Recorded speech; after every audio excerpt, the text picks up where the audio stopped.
Now, presented in digital widescreen. This is HOI-19 News Daybreak. Accurate, balanced, to the point.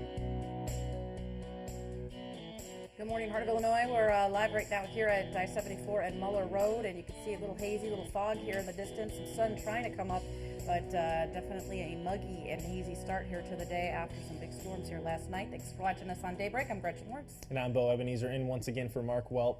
It is Thursday here, the 23rd day of June, and we'll get to the storms here and the storm damage in just a minute. But right now, let's look ahead and see what's in store for us. Temperatures are going to get up to about 87 degrees today. So, of course, a little fog out there this morning. Things are trying to clear up. We're going to get to 87 later on, 84 at the lunch hour. But our big story this morning is out of Pontiac. Parts of the Livingston County city are picking up this morning after a tornado hit late last night. HOI-19's Kelsi Thorud is out in Pontiac live with the latest. Good morning, Kelsi.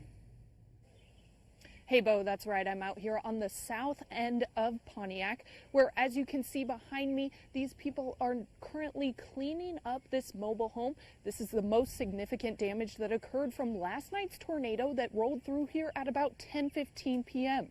Now, miraculously, there were 4 people inside of this mobile home when the tornado hit. It was 2 children and their parents. They actually hid in the bathtub of this mobile home as it flew about 50 feet into this cornfield. Now, luckily, those 2 children are okay. The parents did sustain minor injuries. The mother broke her hip and the father broke his arm.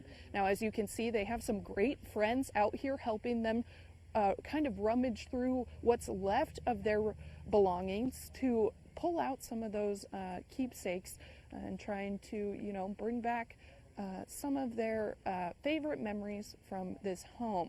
Now, this was not the only damage that occurred here from the tornado. Just down the road, 2 gas stations sustained significant damage to not only their pumps, but also the convenience stores there. A semi-truck was also thrown over during the tornado. That happened right near that Shell gas station.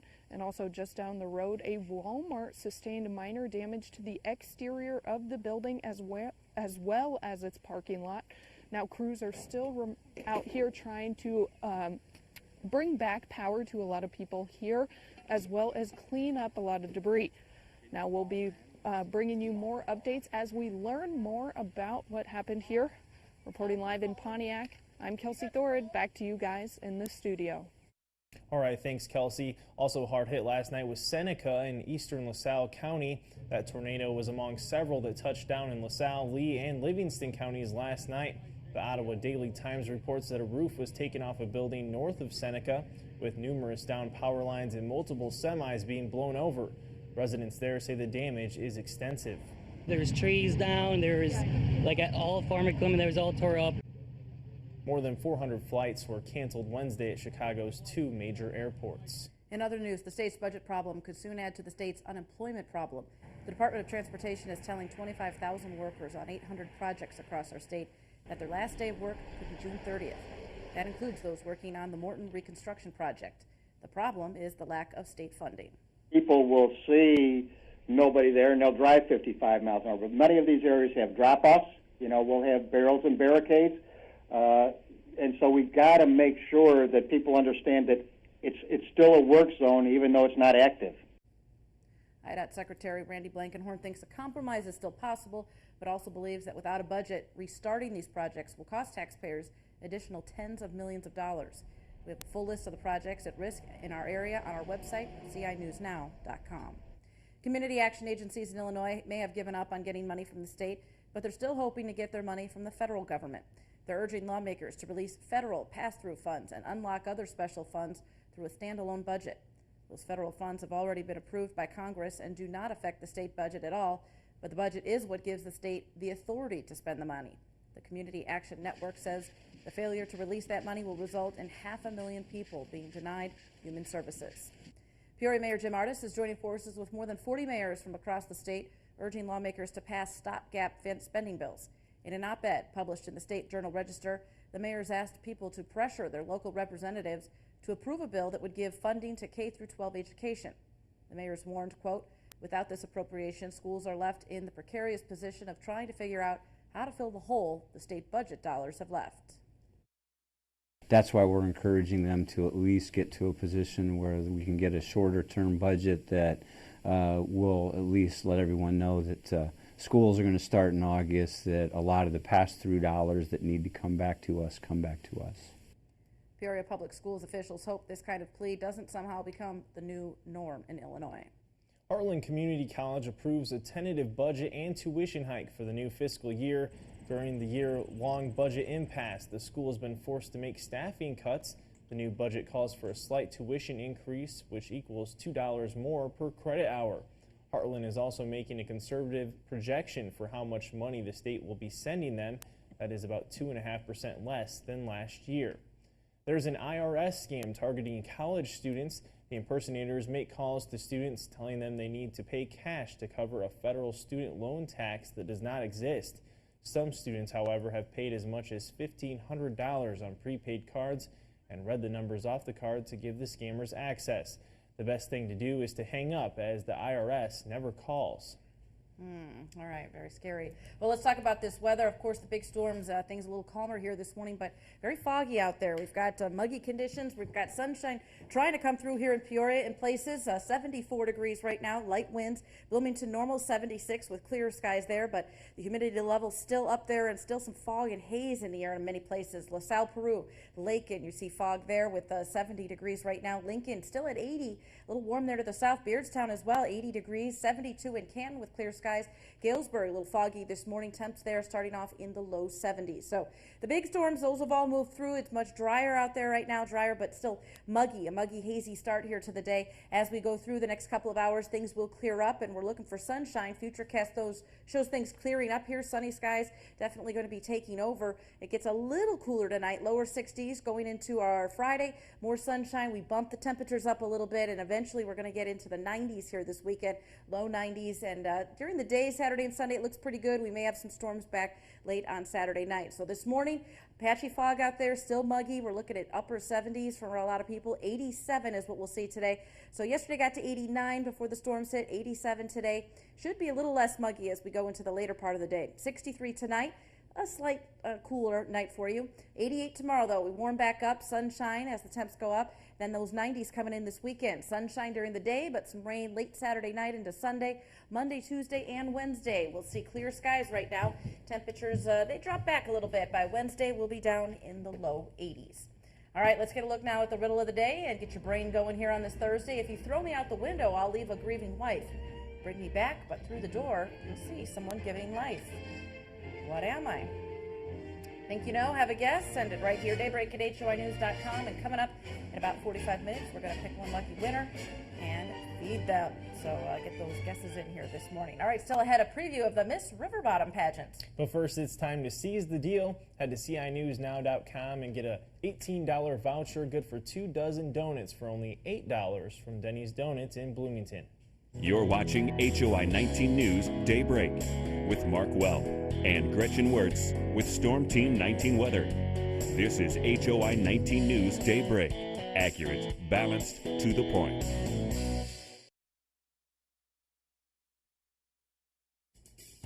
Good morning, Heart of Illinois. Waking up this morning. A lot of you seeing some fog out there, foggy, hazy, and very muggy. We're going to see the skies clear up, eventually get back up to 87 degrees with some sunshine. So maybe a good day to head into the pool a little later on. Beau? You have a chance to enjoy a warm dinner tonight while making a difference in your community. Peoria Community Against Violence Group, or PCAV, will host its second P-Town Soup event of the year tonight. Each person is asked to give a $5 donation, then listen to individuals or groups present a plan to improve the city. Tonight's P-Town Soup event is at the Church of the Living God. That's at 2815 Westlake Avenue in Peoria. It starts at 6. The city of Peoria is fighting blight in one neighborhood by adding artwork to abandoned homes. All the paintings were done by District 150 students. Yesterday, the Community Development Department placed the boards on properties scheduled to be torn down. Some students and community members got a chance to look at the paintings during a walking tour yesterday. These will be moving canvases, so when these buildings are demolished, we'll take those boards off and we'll put them on different properties that are going to be demolished eventually. The artwork can be found along 10 city blocks of West Howitt Street in Peoria. Those look nice. Yeah, nice for the neighborhood. Yeah. All right, looking at our weather here today, of course, the fog and hazy conditions is what we're looking at here this morning. Later in the day, though, it does clear up. It's going to be another warm one, 87, low 70s in Chicago. It's still a few storms up that way. St. Louis, a little hot there, sunny skies and 99 degrees. More coming up. Keep it right here.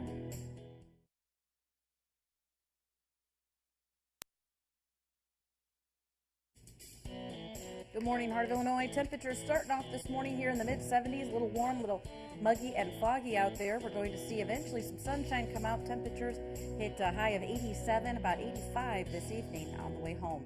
But our big story this morning is out of Pontiac. That's where a powerful tornado hit late last night. We'll learn more about the devastation caused by the tornado as the sun comes up here. HOI-19's Kelsi Thorud is out in Pontiac live with the latest details. Kelsi?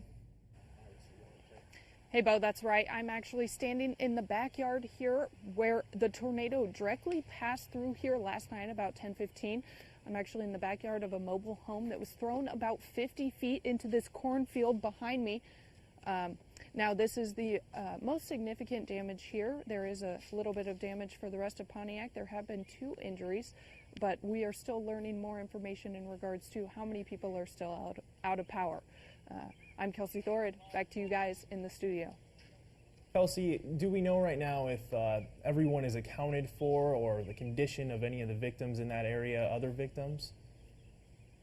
Yeah, we do. Actually, the people that were in this mobile home when the tornado came through, it was a family of 4, 2 parents and 2 young children. They actually had to hide in the bathtub of this mobile home, and thank goodness they did, because it probably saved their lives. Those 2 kids were unharmed. The parents did receive minor injuries. The father broke his arm and the mother broke her hip.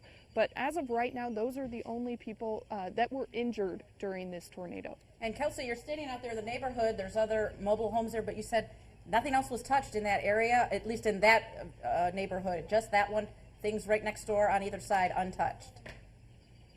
Yeah, it is. It pretty well shows you the power of a tornado and how kind of unpredictable tornadoes can be. This mobile home is really the only one in this entire mobile home park that really received any kind of severe damage. Just about 10 feet to the left and right of this mobile home are 2 mobile homes that really received no damage at all. So that just shows you the unpredictability of a tornado and the importance of really taking seriously those tornado warnings when we get them, because something like this can occur. All right, Kelsi, thank you so much. You're doing a great job reporting out there live, and as she said earlier too, warning people to just stay home, stay inside right now. Let the officials do their duty and assess the damage and everything. So we'll check back in with Kelsi a little bit later on. But right now, let's check in with our weather here and see what's in store for going forward here. Mid-70s is what we've got this morning. Trying to get a little sunshine out, but still a lot of fog out there in places. Reduced visibility, about 1/4 mile in some spots. 76 in the Twin Cities. We've got 67 in Chicago, a little bit cloudy there. 70 in Savannah, Moline at 74, Macomb, a little sunshine there in 73. It's still warm to the south. We're at 79 in Lincoln, 76 in Champaign right now. Mostly clear skies is what we're seeing here on satellite and radar, so the big stuff has moved through. Things are clearing up. Of course, a little fog out there to slow us down this morning, but that will lift in the next couple of hours, and then sunny skies take over here later in the day. There is still a little chance for some showers up in the Chicago area and the suburbs that way. We should be mostly here in the clear. In fact, a little bit cooler tonight. We're looking at low 60s. Things should clear up again for tomorrow. Friday, we're going to see the temps go up a few degrees, sunshine, and then going into the weekend, not too bad. It's going to get hot, our first weekend of summer, but for the most part, looks pretty good. 87 today. The fog, of course, the big thing this morning, and then sunny skies take over later. 63 tonight, a little bit cooler there, partly cloudy. 88 for tomorrow. So going into the weekend, we warm things up a little bit there with the sunshine. Eventually, the 90s are back. Saturday and Sunday, we've got 90s. Now, it should be nice during the day Saturday and during the day Sunday, but there's a chance for some storms late Saturday night into early Sunday morning, so we'll keep an eye on that. Then it clears up Monday, Tuesday, and Wednesday. Monday starts off in the 90s. Wednesday, we're back down to 83, a little closer to normal. All right, more coming up. Keep it right here.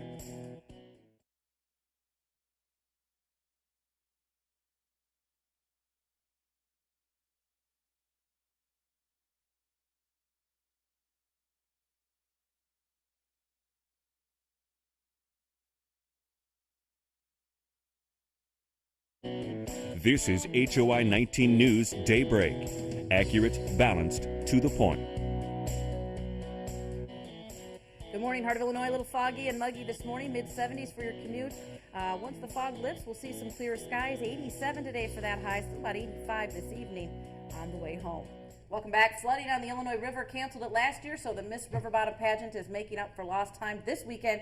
Here now with more on all the fun is Bill Langen and Don Meyer. Thank you guys so much for being here. Thank you. So this year, it is the 2015 Miss River Bottom pageant in 2016. Yes, we were flooded out last year.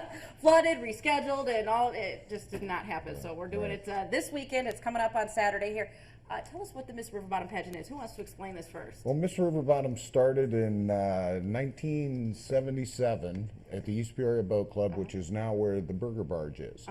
So we started it there to pay the utility bills. Okay. So it was just to have fun, and then we invited other boat clubs in the area. From there, it carried on, and here we are 38 years later hosting another one. So the way we set it up, the winner gets to host it the next year. So it's a nice fundraiser for the boat club that actually wins it, and a nice income for them.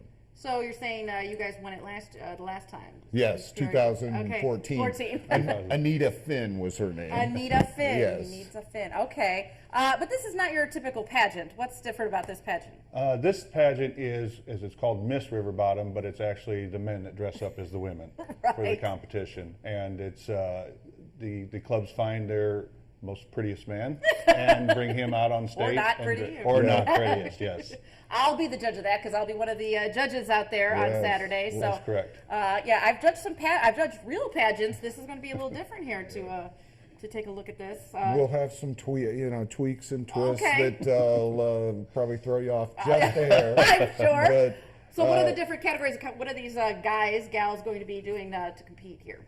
In the first part of it, it'll be their beauty contest, and they'll dress up and they have a song that they'll dance to. The second competition will be the swimsuit competition, and that song will be picked at the last minute, so they'll have to make up their dance routine as they go.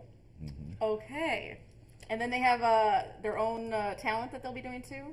Yes, they are. Each contestant also designs their own dance routine for the first one. So now, dance or sing or something. Yes. So you guys get people from all over, different boat clubs. So how far away do some of these contestants come from, and some of the participants? St. Louis to Chicago. So it's opened up from that little starting with just our little club to it's all the way up and down the river. There's 25 different boat clubs that belong to the Illinois River Basin. Okay. And so they all participate. And some may have contestants, some may not, but they normally show up to watch the fun. But anyone is invited to come out and watch. This is open to the public, correct? Yes. We have on Friday night we'll have the band The Rave on stage from 8:30 to 12:30, and then Saturday night we'll have the Joe Stan band playing on the band from 8:30 to 12:30. And the pageant starts at 5. Is there stuff going on Saturday during the day? And yes, we'll have there'll be games underneath our awning and stuff like that. And there's vendors. We have 3 different food vendors there, so it'll be open to anybody who wants to come down. And is there a cost to come down and watch? It's $5 for a wristband to come in for the weekend. Not bad at all. And how many people are you guys expecting now? You're making up for last year too, so how many people can you fit down there? We can fit 2,000 to 3,000 people, so you can get them in there. Come on down. On the shoulders and everything. We'll take it on. Push them out in the water. Okay. Yeah. Oh, well, this is going to be a lot of fun. Of course, this is at the East Peoria Boat Club. The 2015 Miss River Bottom pageant in 2016 is Saturday, June 25th. Starts at 5 o'clock there at the East Peoria Boat Club. That's at 707 Collins Lane in East Peoria. That's up there off Spring Bay Road. So for more information, you go to eastpeoriaboatclub.com. Come on out there, and you're still taking contestants, right? If there's somebody that still wants to. Yes, we are. Up to the last minute, we'll put them in there. If they can find a talent here in the next 24 or 36 hours, we'll let them come on there. All right, I can't wait. I'll be out there and a judge, and we'll have some pictures. I'll show some of the, whatever I can show, I'll show Monday morning here on the show. But guys, thank you so much for coming by, and I'll see you tomorrow, Saturday. Yes. All right. Well, the weather, thank you, starts off here today a little foggy. We're going to see 87 degrees for that high, 85 there in the evening. We'll be right back.